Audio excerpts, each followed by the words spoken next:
अब 4 वक्ता हैं यहाँ।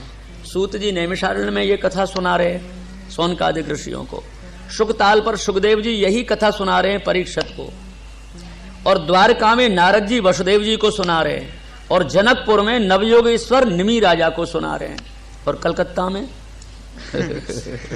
या भी तो कोई सुना रहे हो आप लोगों ने। ऐसी लीला है, बताओ कितने वक्ता है भागवत जी के और कितने श्रोता है। सुखदेव जी महाराज कहे, राजन कवि नाम के योगेश्वर ने कहा, अरे सुनो विदेह, आप जो है भागवत धर्म सुनना चाहते हो तो भागवत धर्म का लक्षण यह है कि मन्ने कुतश्चिद् भयमच्युतस्य पादाम्बुजोपासनमत्र नित्यम् उद्विग्न बोधे रसिदात्म भावात् विश्वात्मना यत्र निवर्तते भी। क्या बढ़िया श्लोक है। अपना भय कब तक बना रहेगा? जब तक कि अपनी आत्मा का संबंध परमात्मा से नहीं भय होए। भगवान से संबंध होने के बाद में कवि नाम के योगेश्वर कहते हैं सब जीवन के भय भग जाएंगे, कोई भी भय नहीं रहेगा, न चिंताएं रहेंगी न भय रहेगा। इसलिए पादाम्बुजोपासनम मत्र नित्यम। राजन अच्युत भगवान के चरणारविंद से संबंध जोड़े। अच्युत भगवान के चरणारविंद से संबंध जोड़ने में उद्विग्न बुद्धे रसदात्म भावात, बुद्धि की उद्विग्नता, बुद्धि का उद्वेग और मन की चिंताएं सब दूर हो जाती हैं। कब? जब भगवान से संबंध जुड़ जाएगा तब। एक सुंदर कथा सुनाऊंगा आपको। कोई बिहारी जी के भक्त है, वृंदावन में बिहारी के अनन्य भक्त थे महाराज। अंग्रेजी के अच्छे विद्वान थे, कुछ लिखते विखते भी थे, तो उन्हें विदेश जाने का निश्चय हो गया। वृंदावन आ गए। बिहारी जी क्या करूं, आपको आदेश है, आपकी आज्ञा है, आप आज्ञा करोगे तो ही जाऊंगा बिहारी जी, नहीं तो मेरे विदेश से क्या मतलब, मैं तो भारत में ही। ठाकुर जी आप सब कुछ दे रहे हो, मुझे कहाँ मतलब है वहां जाए। से प्रेरणा मिल गई, आज्ञा मिली बिहारी जी की हमारा अनुसंधान करके जाओ, हमको ध्यान रखियो, चले जाओ। सब परिवार को लेकर के चले। हमारा बिहारी जी की पूजा करते अपने घर में भी, ठाकुर जी की छवि पधरा रखी बिहारी जी की पूजा में, उनकी बड़ी अनन्य भाव से वो पूजा करते। समुद्री वाहन में जाने लगे हैं महाराज। सब परिवार संग में है, बालक भी हैं और पत्नी भी है, ठाकुर जी की झांपी जी भी है, राज रहे हैं। तो भारत से जब चले ना, तो समुद्री यात्रा में चले हैं, तो कुछ दूर जाकर के समुद्र में जो समुद्री जहाज था ना, उसमें कुछ खराबी हो गई या कुछ भी तूफान वूफान आ गए, तो उससे संकट में आ गया वो।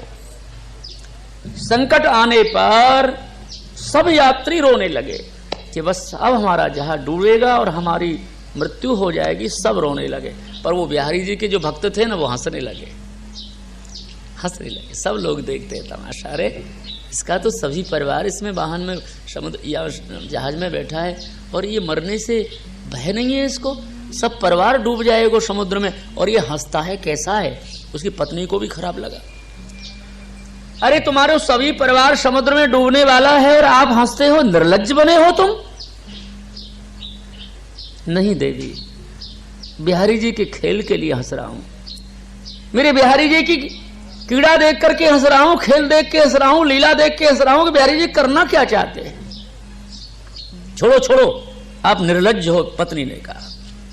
तो उस व्यक्ति ने क्या किया, ठाकुर जी को भोग धरने को फल फूल सुधारते हैं ना, तो चक्कू वक्कू तो पास ही रहते हैं, क्यों भगवत सेवा जिनके पास रहती है वो सब साहित्य सेवा का लेके ही चलते हैं। तो उस व्यक्ति ने एक छुरी निकाली, माने चक्कू निकाला और अपनी पत्नी के गले पे रख दिया और क्रोध का आवेश ले आया। तो पत्नी हंसने लगी।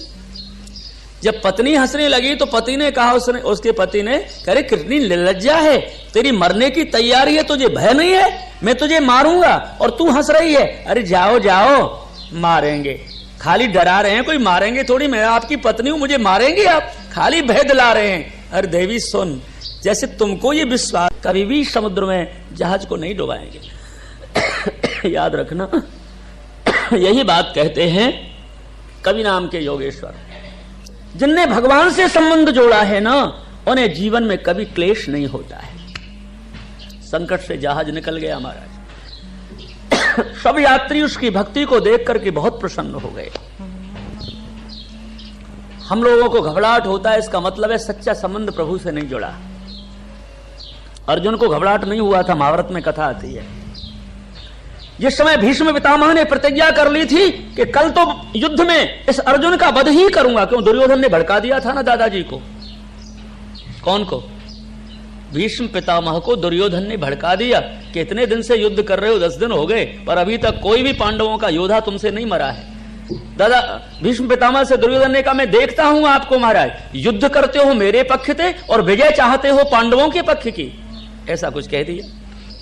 भीष्म पितामह कहा मैं प्रतिज्ञा करता हूं कल अर्जुन का वध करूंगा। और ये प्रतिज्ञा के बाद में बस सूर्यास्त होने पर वह युद्ध विराम हो गया। अपने शिविर में जाके अर्जुन तो भोजन करके सो गया और द्वारकाधीश भगवान को नींद ही नहीं आई है। कथा सुनी है ना आपने? नींद नहीं आई और अर्जुन के आए शिविर में और अर्जुन को जगाया, अर्जुन सो गए? हाँ महाराज सो गया। क्यों ठाकुर जी, आपको रात्रि को भी चैन नहीं पड़ेगा? अर्जुन और उल्टो कह रहे हो ठाकुर जी। ठाकुर जी बोले क्या करूं अर्जुन, चैन नहीं पड़ रही है। सुन मुझे यूं सुना दे कि भीष्म पितामह के बाणों से बचने के लिए आपने कौन सा साधन सोचा है? साधन? भीष्म पितामह के बाणों से बचने के लिए बता रहे हो, क्या सोचा है? कछु ना सोचो महाराज। क्यों नहीं सोचा? प्रतिज्ञा कर लिए दादाजी ने आपको कल वध करेंगे अर्जुन। अर्जुन ने कहा सुनो महाराज, वो प्रतिज्ञा भले करे, मुझे उसकी प्रतिज्ञा से क्या, और मैं क्यों सोचूंगा?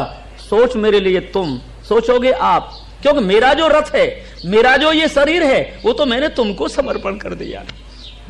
मेरा संबंध आपसे है महाराज। अब आपको यदि शरीर रखना है तो सोचो, और नहीं रखना है तो कल हम चले ही जाएंगे। भगवान ने बोले इसीलिए तो मुझे चिंता हो रही है। फिर ले गए द्रौपदी जी को आशीर्वाद दिलाने, दुर्योधन की पत्नी को निषेध कर दिया। बहुत बड़ी कथा है।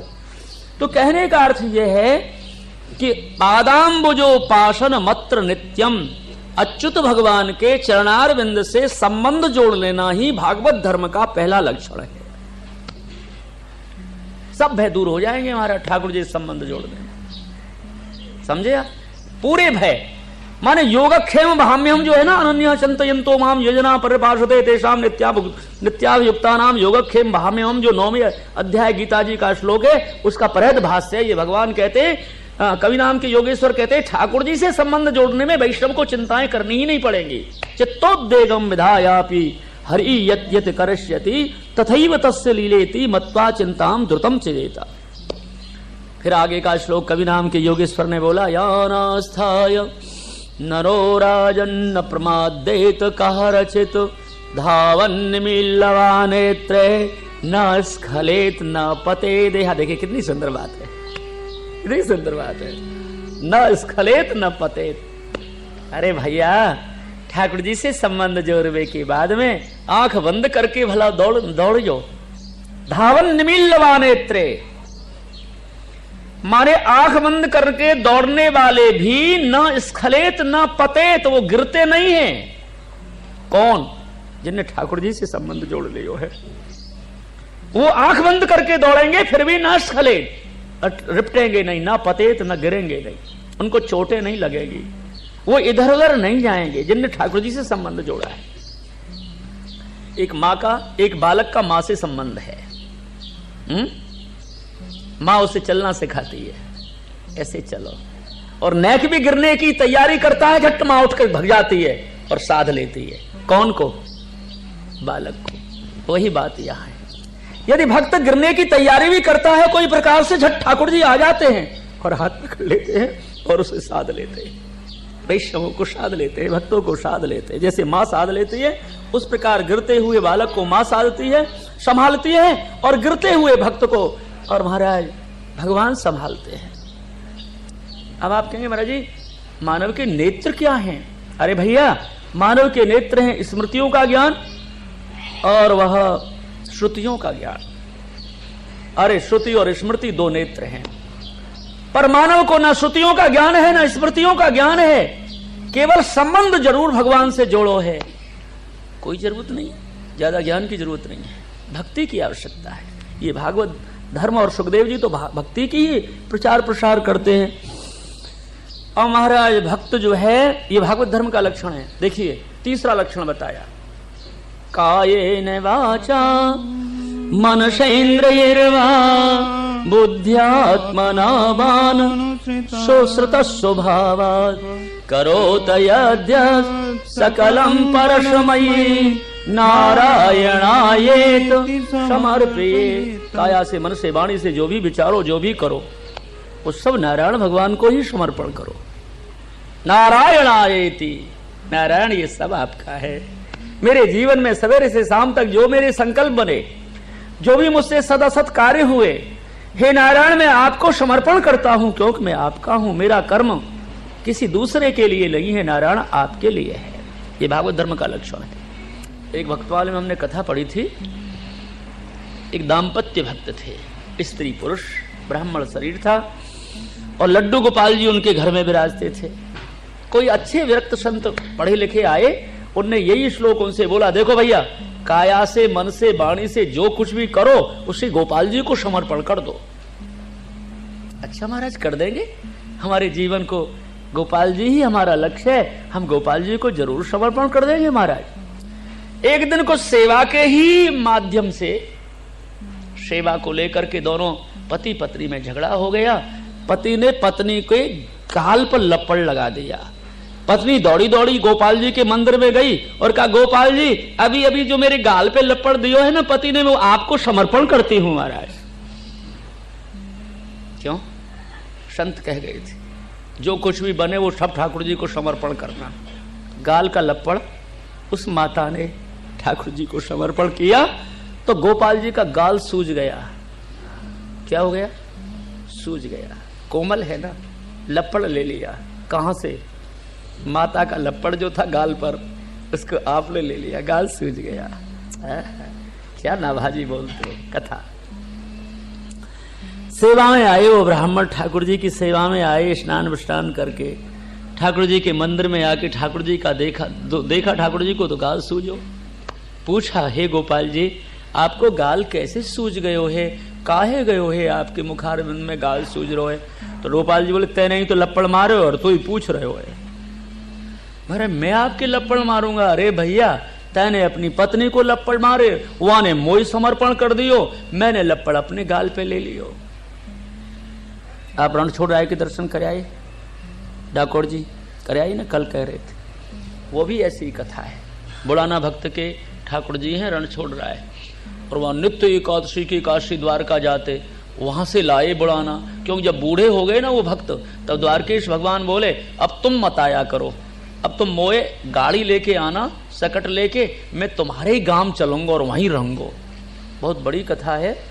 बस पधरा लाए महाराज तो पुजारियों को मालूम पड़ गई, और पुजारी भगे भगे बुढ़ाना के गांव आए डाकोर जी, और वहां आके गाड़ी में से भगवान बोले, देख पुजारी आ रहे हैं, अब तेरी गाड़ी में मेरे विग्रह को देखेंगे तो को बहुत मारपीट करेंगे, या कुआं में पधरा दे मुझे।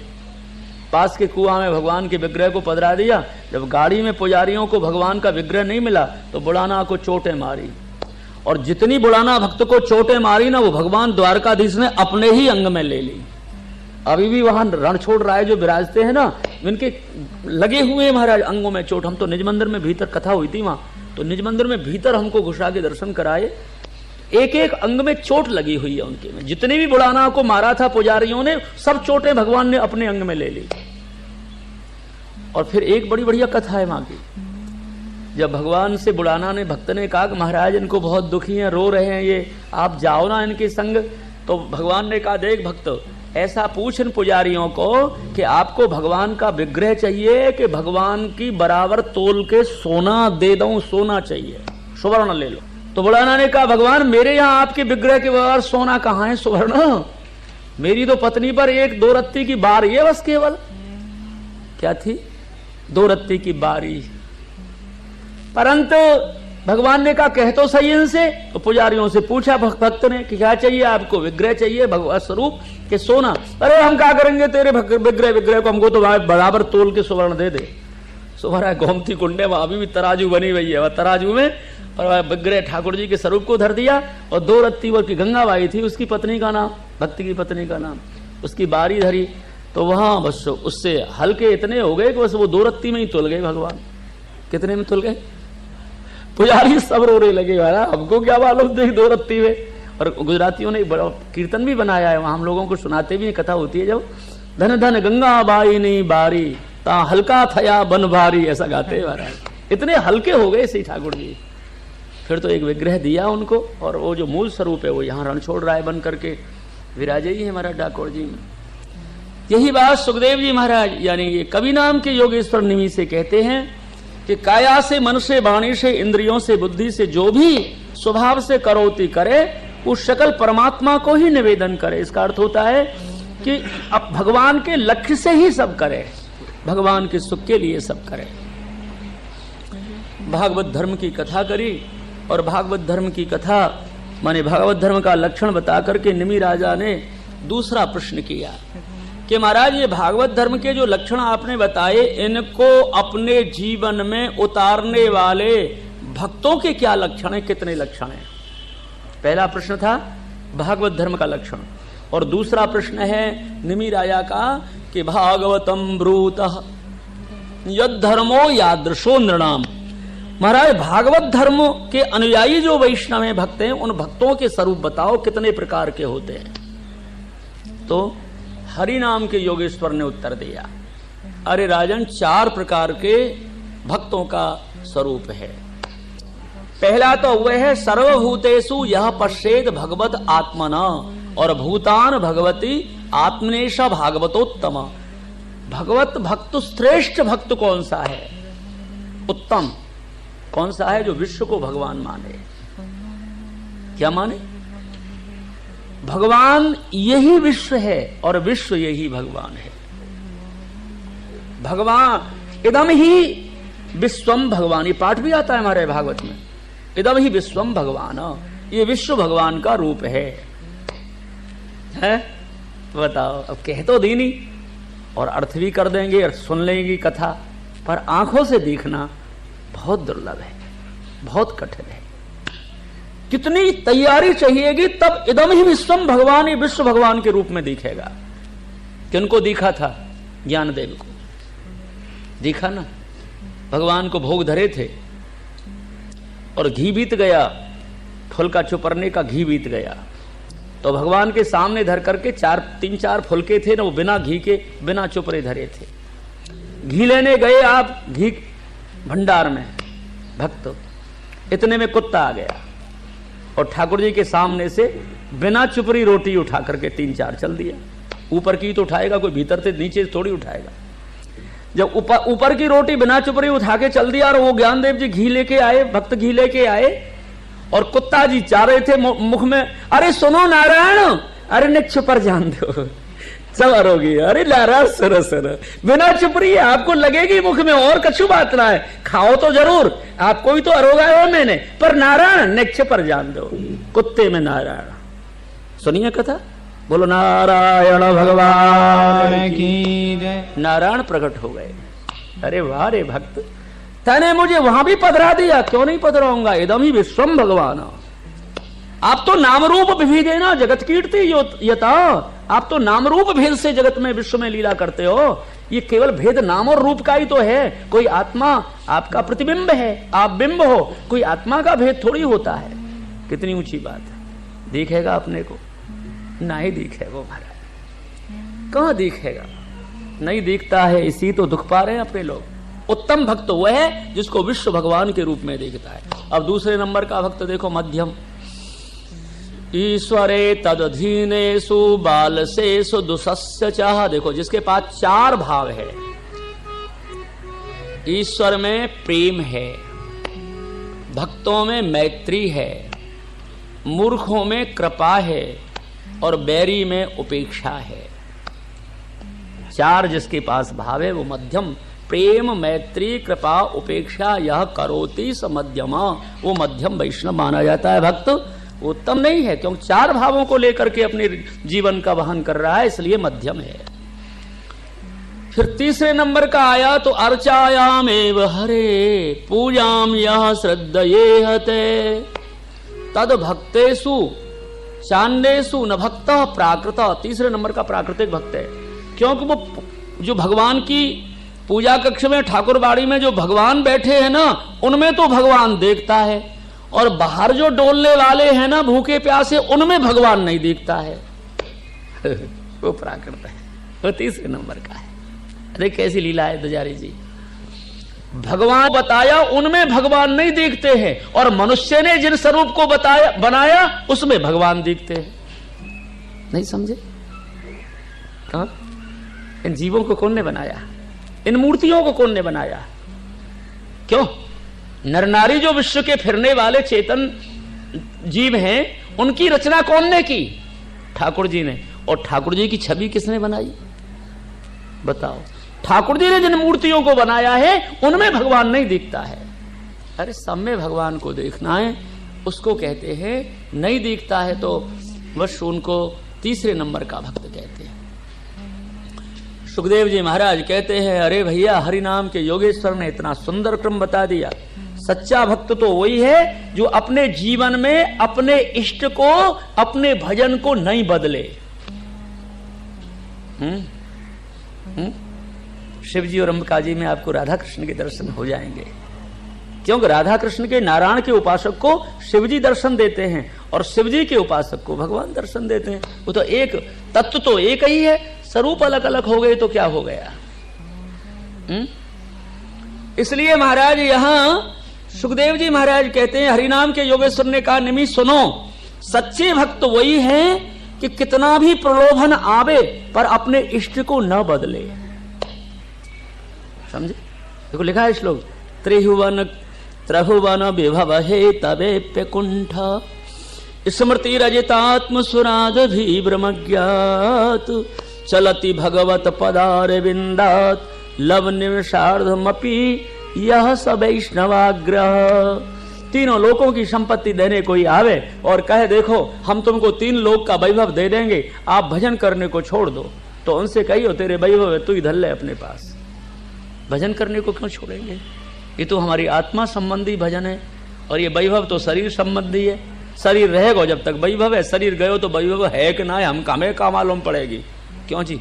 अपने का वैभव देखवे आएंगे, अपनी तो आत्मा संबंधी श्री कृष्ण है, अपने श्री कृष्ण को क्यों छोड़ेंगे?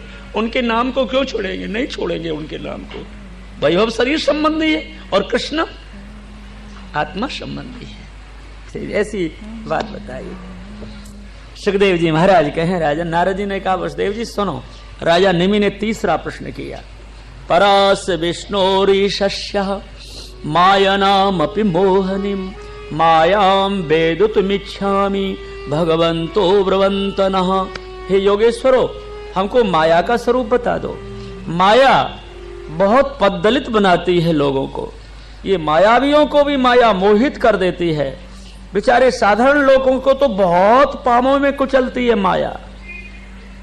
याद रखना, माया का लपेट बड़ा बुरा है। हमको तो बहुत अच्छा लगा, एक बार गोरखपुर गए थे हम, चक्रधर बाबा ने, राधे बाबा ने माया शब्द का अर्थ हमको बताया। सुनो गोकुलदास जी, माया शब्द का अर्थ है माया, या माने जो और मा माने नहीं, जो है ही नहीं वो माया।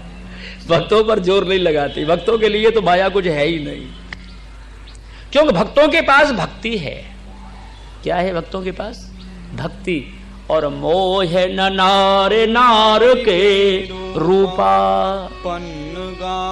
तुलसीदास जी कहते हैं कि भैया डरो मती ना भक्तो, ये माया आपका कुछ नहीं बिगाड़ेगी, क्योंकि आप भक्ति से बुरे हुए हो, पगे हुए हो, आवेश में भक्ति के में हो, इसलिए नारी के रूप में मोहित नहीं होती।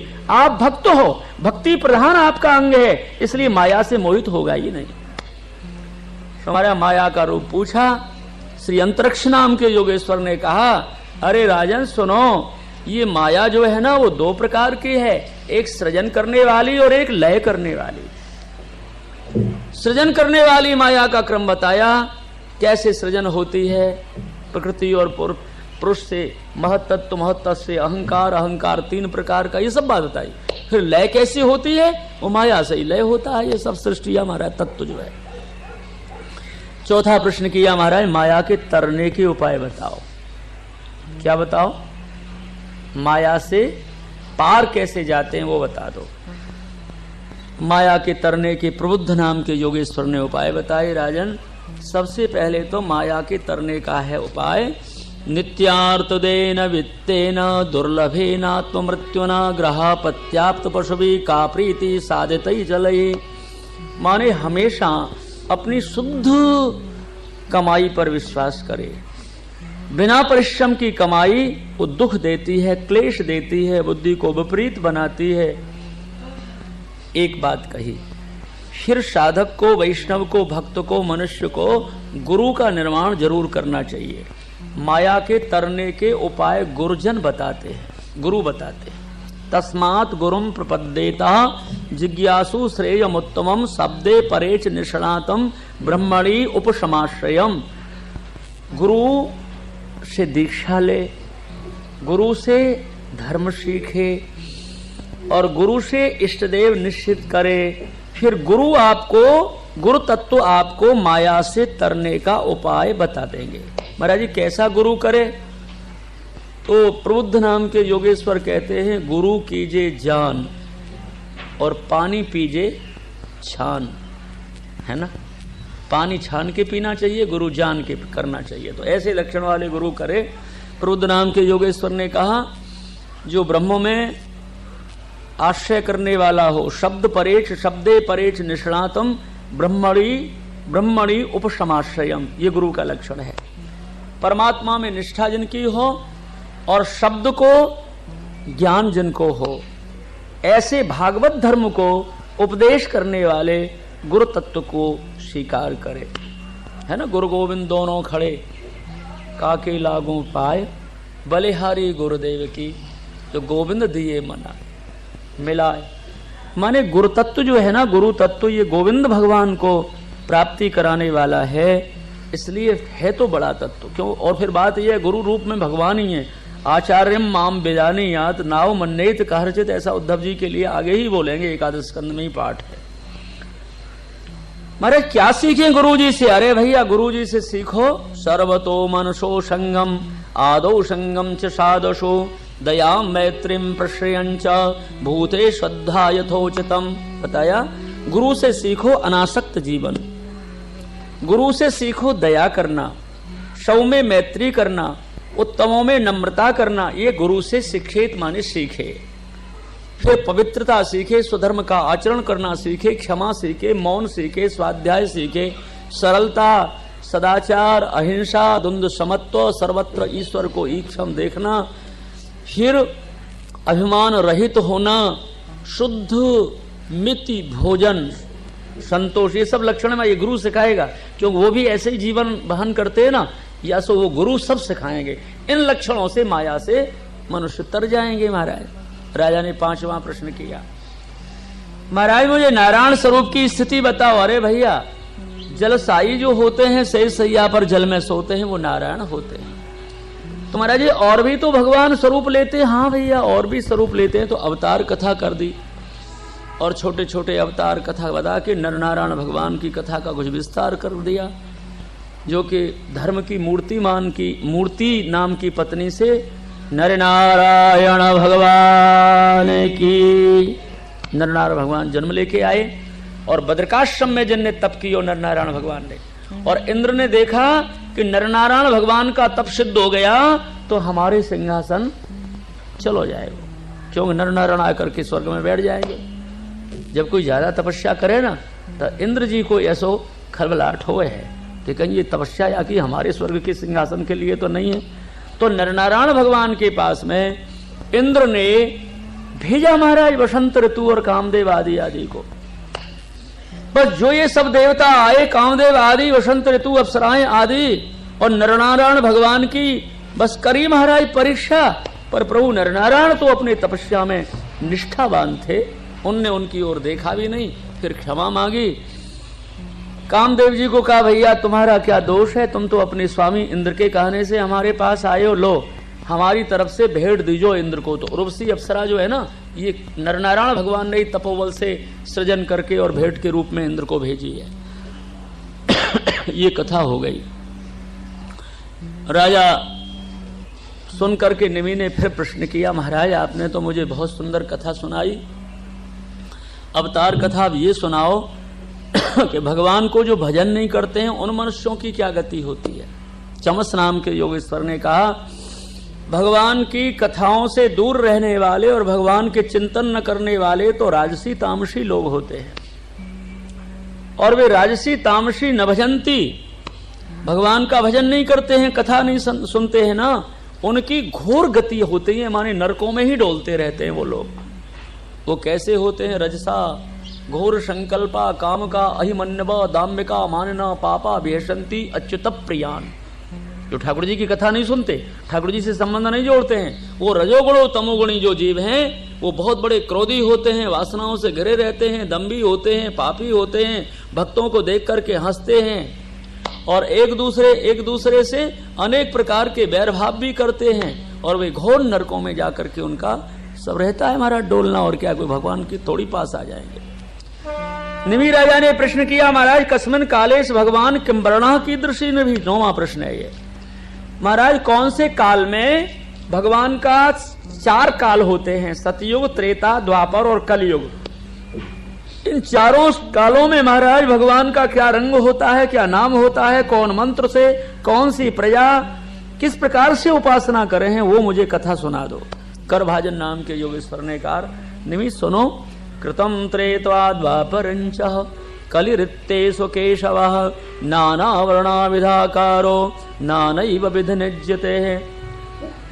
कहा भैया सतयुग, त्रेता, द्वापर, कलि 4 काल हैं, और सतयुग आदि में भगवान के जो नाम, आकार और ये सब होते हैं वो अलग अलग होते हैं। महाराज कौन से? अरे भैया कृते, सतयुग में भगवान का रंग होता है श्वेत रंग, 4 बाहुएं, बलकल वस्त्र धारण किए भगवान होते हैं।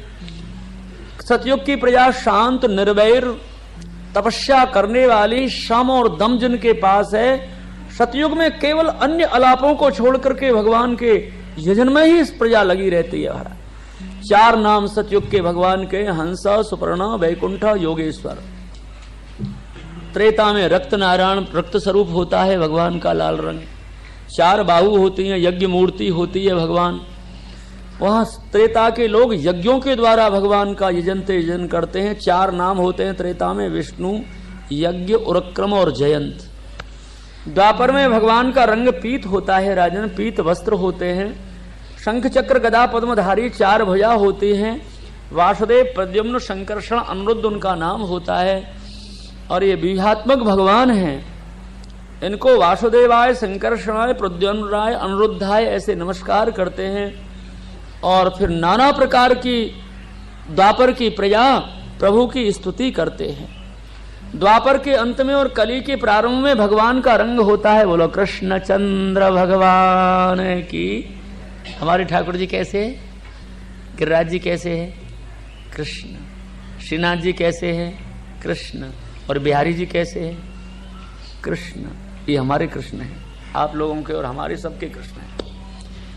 सुखदेव जी महाराज कह राजन, कलयुग में जो है कृष्ण वर्णम तुषा कृष्णम, कृष्ण वर्ण है प्रभु का।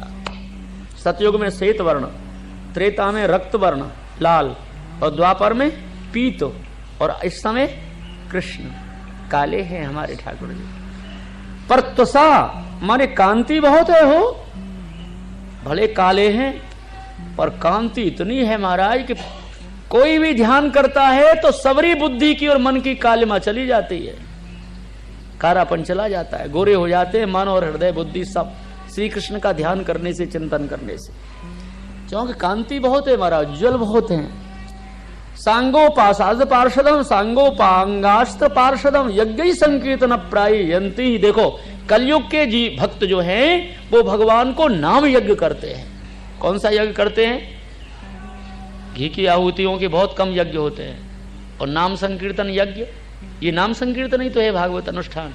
ये रामायण जी का पाठ जो होगा अभी, वो ये नाम संकीर्तन है। वो भी इन नाम संकीर्तन रूपी यज्ञों से कलयुग में भगवान की प्राप्ति होती है।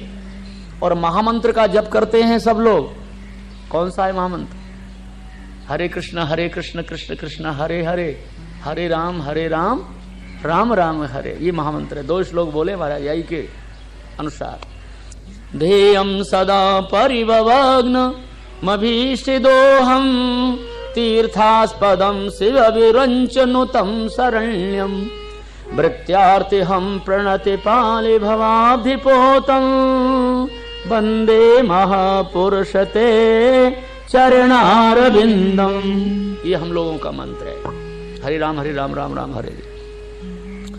ध्येयम सदा परिभग्न मभीष्ट दोहम। जो अभीष्ट पदार्थों को देते हैं भक्तों के चिंतन करने वालों को, उनकी अनुसार, उनकी कामना के अनुसार जो उनकी कामों को पूर्ति करते हैं, वो राम के चरणारविंद, जहां शिव विरंच नुतम, शिव और ब्रह्मा जिनको नमस्कार करते हैं, वो श्री राम के चरण।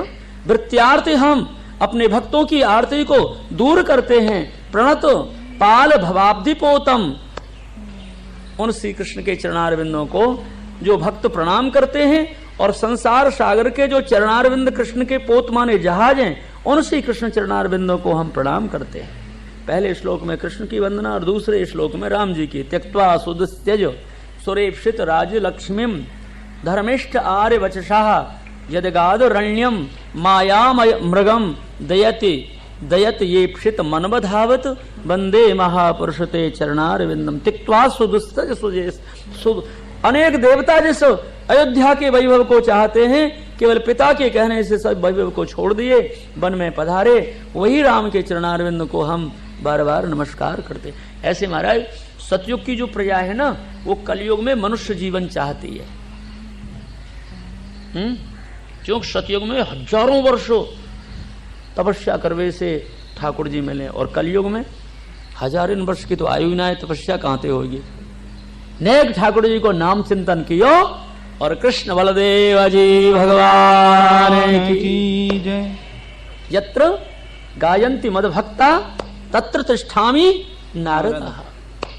भगवान कहते हैं जहां मेरे नाम संकीर्तन आवेश में करोगे, वहां मैं तुरंत ही आकर के तुमको संभाल लूंगा भैया।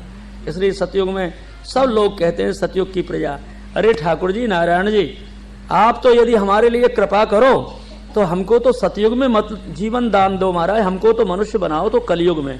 कलौ खलो भवष्यन्ति। कलयुग में हमको मनुष्य बना देना कृष्ण, क्योंकि नारायण परायण आप केवल नाम चिंतन से ही मिल जाते हो, और यहाँ तो हजारों वर्ष भूखों मरना पड़े। कहाँ सतयुग में तपस्या करे जब हजारों वर्ष भूखे मरे, या भूखे मरने की जरूरत ना है महाराज। भागवतों सुनवे के लिए डोरा बांध दियो तो बच गए अपने।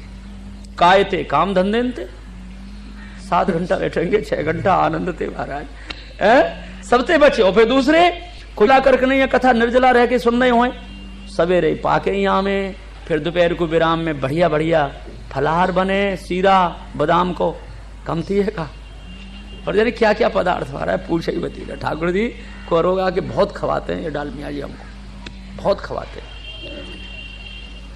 कलयुग की प्रजा केवल नाम को ही आधार है महाराज, इसलिए सतयुग की प्रजा कहती है हमको तो कलयुग में जन्म दो महाराज।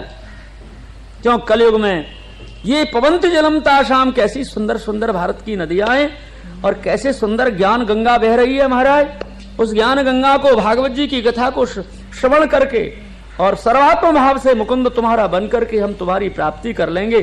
सतयुग में तो बहुत तपस्या करनी पड़ती है महाराज, कलयुग में कुछ नहीं करना पड़ता। नहीं, कैसी बढ़िया है, हम लोगों को कितनी सरलता दी है। हम कलयुगियों को कितनी सरलता दी कि आप तो कथा में बैठ जाओ, इच्छा से अनिच्छा से, श्रद्धा से अश्रद्धा से, भक्ति से या व्यवहार से। क्यों कोई सभी भक्ति थोड़ी हमें तो जा रही जी। अब डालमिया जी कथा करा रहे हो, नहीं जाएंगे आध घंटा घंटा तो बुरो लगे वो, क्योंकि हमारे यहाँ ही आते हैं इसलिए जाना पड़ेगा। यही ज्यादा से ज्यादा श्रोता यही लिया हमें, व्यवहार बुद्धि में रख करके। सो आध घंटा बैठेंगे तो चारों ओर देखेंगे, कब श्रोता की दृष्टि न पड़े तब उठो यहां से। क्यों, यही बात है ना, उठने की बहुत देर से सोचेंगे, उठो यहां से। कहा बलाई में आए बैठे, बलाई लग रही है, चलो भैया हमको तो हमारा प्यार प्राण है, ये श्रीमद् भागवत हमारो तो प्राण है। हमको तो एक एक श्लोक में बहुत आनंद मिले। आनंद क्या मिला जी, हमारा तो बालकृष्ण ही हमको दर्शन दे, हमारे तो ये आहार है। हम तो भूखे रहे पर ये हमारो बस चाहिए, हमारो भागवत भगवान पुराण पुरुषोत्तम चाहिए हमको तो भैया, हमको कछु ना है। वस्तु स्थिति ऐसी है, देवता लोग जो है सतयुग की प्रजा कह रही है कि कलयुग में महाराज वो ज्ञान गंगा में स्नान करने को हमको मनुष्य दे दो, जो कितनी सरल आपके भगत प्राप्ति को साधन बना दियो है। देखो व्यासी कहते हैं, सुखदेव जी कहते हैं, प्रपठन विचारण परः भक्त्या विमुच्य नरः। अरे श्रोताओ, अरे भक्तों, आप ये भागवत जी के दर्शन कर लीजो और आधे क्षण क्षण, घंटा आध घंटा, श्लोक 2 श्लोक 1 अध्याय श्रवण कर लीजो। बस इतनी बड़ी महात्म्य में, जैसे भागवत के दर्शन ये भगवान के दर्शन है, दर्शन मात्र से ही। और यदि अध्याय पाठ करोगे अनुसंधान, अर्थ को अनुसंधान करके, तो मोक्ष अवश्य है। सुनो, अंतिम जीवन को लक्षण क्या है? तो हमारे आचार्य ने बताया, अंतिम जीवन को लक्षण है काऊ मानव की आसक्ति भागवत में हो जाए। ये भगवान है ना, बस भागवत श्रवण में आसक्ति हो गई, समझो अंतिम जीवन को लक्षण है। सतमति सतिमति सत यथा स्यात्, ऐसा लिखा है श्लोक में। माने सत्शास्त्र में, सत्शास्त्र नहीं, सत्शास्त्र भागवत महापुराण में जाकी समर्पण हो गयो, वो अवश्य ही विमुच्येत, वह को मुक्ति अवश्य मिलेगी। ये मुक्ति को मार्ग है महाराज, ये भवौषधि है, ये संसार रोग को उपचार है। उपचार माने इलाज, इलाज का डॉक्टर वैद्य के पास नहीं है संसार रोग का इलाज, भागवत भगवान के पास है। यदि भागवत भगवान श्रवण कर लेंगे। अब आप जो कहोगे पंडित जी आप आर्धनाते बोल रहे हो श्लोक करने और हमें समझा रहे हो, पर आपकी संस्कृत भाषा ये बहुत है हमें भागवत में, ये कोई कैसे सरल हमको समझ में आ जाएगी? यूं तो बताओ, यूं कह सको आप कि मेरे हमारी समझ में कबू कबू तो ऐसा लगे कि पंडित जी कहा कह रहे हैं, जाने हम तो समझे ही ना है भागवत की सारे भावन और श्लोकन ने। तो हम तो ये जाने भैया कि भागवत श्रोता भागवत भगवान को न समझे मानो 8 दिन में, तो मत समझो। भागवत भगवान तो श्रोता है समझ जाएगा कि 8 दिन ते भूखो प्यासो 6-6 घंटा बैठे बेचारे, क्यों? ये भगवान है तो हमको तो समझेंगे ये। हम जीव भले इनको न समझें, पर ये जब भगवान है तो हमको समझेंगे। देखो एक बार श्रावण महीना में बिहारी जी की बहुत भीड़ होती है वृंदावन में, हड़ोला के दर्शन के समय इतनी भीड़ होती है, जगह जगह से लोग आते हैं, भक्त लोग, कि अपने 1 महीना श्रावण महीना रहेंगे। जैसे अभी 1 महीना जो कल्पवास करने को प्रयागराज बहुत से जाते हैं ना, ऐसे हमारे श्रावण महीना में लगते ही महाराज आ जाते हैं वृंदावन धाम में, ब्रज में, कि भैया आप तो श्रावण महीना में ब्रज में वास करेंगे, हरणोला के दर्शन करेंगे, ये करेंगे वो करेंगे, आनंद लेंगे, गिरिराज जी की प्रदक्षिणा करेंगे, यमुना पान करेंगे, भैया अपने तो वहां रहेंगे वृंदावन। आगे भैया ऐसे ही एक कहीं के प्रज्ञा चक्षु भक्त भी 1 महीना को बिहारी जी के दर्शन कर भी आएंगे।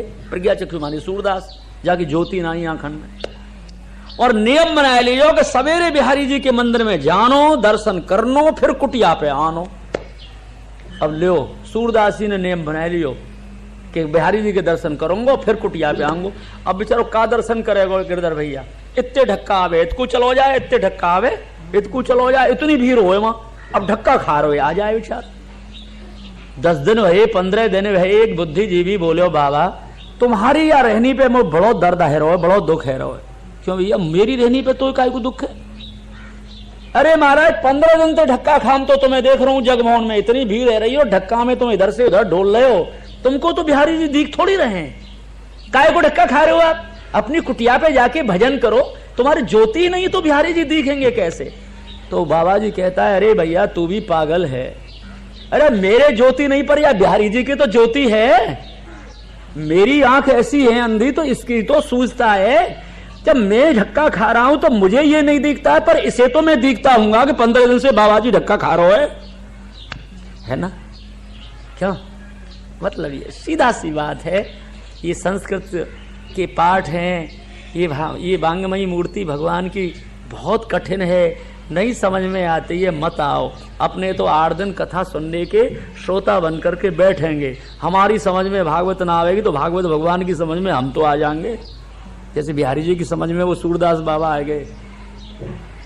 ठीक है, सुनो जरूर। इसलिए सतयुग की प्रजा कहती है प्रभु हमारे लिए तो ज्ञान गंगा में स्नान कराने के लिए कलयुग में हमको दे दो महाराज कृपा करके, कि हम कीर्तन करेंगे और कीर्तन से ही आपकी चरणारविंद की प्राप्ति कर लेंगे।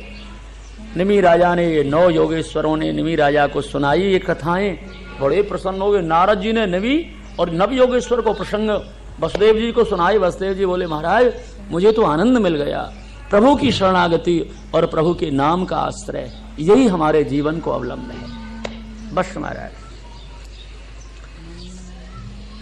नाम अजामिल से खलकोट, और अपार नदी भव बूढ़त काढ़े, जे सोरे गिरो मेरो सिला कन होत अजा खोर बारे बाड़े, तुलसी जन के पद पंकज ते प्रगटी तटनी जो हरे अघ गाढ़े। देखिए कैसी सुंदर बात है। नाम अजामिल से खलकोट, अपार नदी भव बूढ़त। अजामिल जैसे पापी को कौन ने तारा था? ठाकुर जी के नाम ने तारा। बस ये भागवत धर्म महाराज सतत नाम जपनो चाहिए, जाको जो प्यारो लगे वाको। हम ब्रजवासी है ना, तो हमको लाला को नाम अच्छा लगे, कृष्ण को नाम।